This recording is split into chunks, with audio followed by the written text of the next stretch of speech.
Hi, and welcome to Comcast Newsmakers. I'm Paul Lisnek. Well, we all watch television and from time to time see that former prisoner who's been released from jail after serving oftentimes many years for a crime they didn't commit. And we think life is great. After that, they're out now. They can get back to a normal world. Not necessarily. Meet my next guest.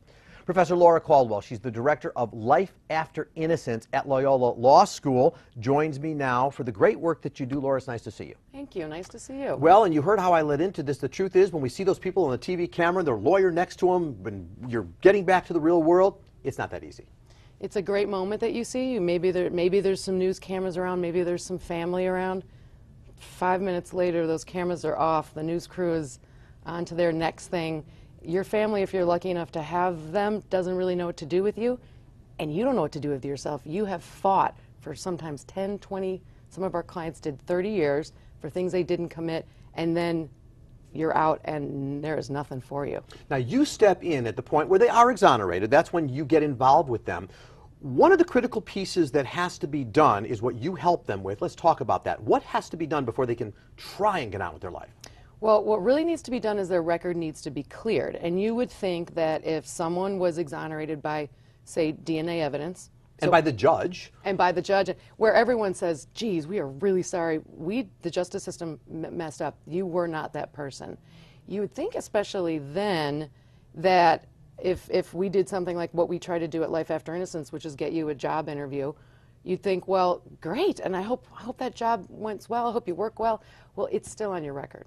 So when you go to apply for that job, even though the person you're interviewing with can say, I saw you on TV, congratulations, I'm sorry from society that you had to go through that, I still can't hire you because you're still a convicted murderer according to your criminal record. So you work with them to get what's known as a certificate of innocence. That clears them. Then they might, but by the way, one would think, oh, well, that'll take a week. Yeah, you'd think that is not exactly the case. It's a different, you're a lawyer, it's a different burden of proof. You don't just, it's not proving you're not guilty beyond a reasonable doubt. You have to prove you're innocent.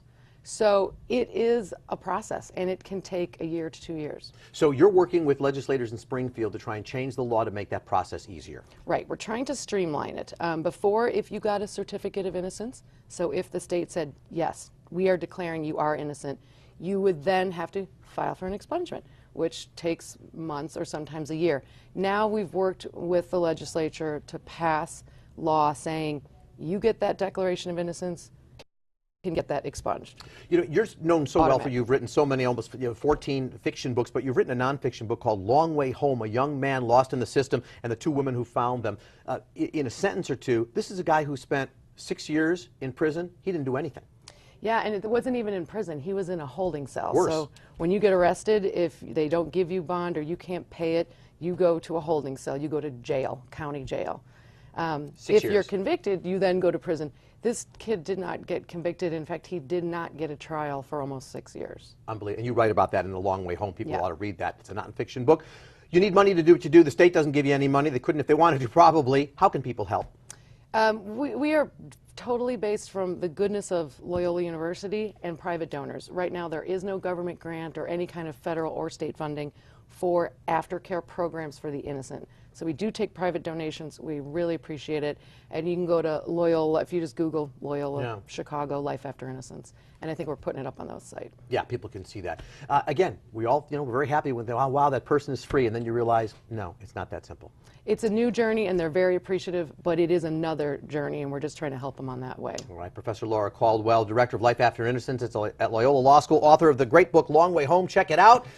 I'm Paul Lisnek, and this is Comcast Newsmakers. Thanks for joining us. Bye-bye.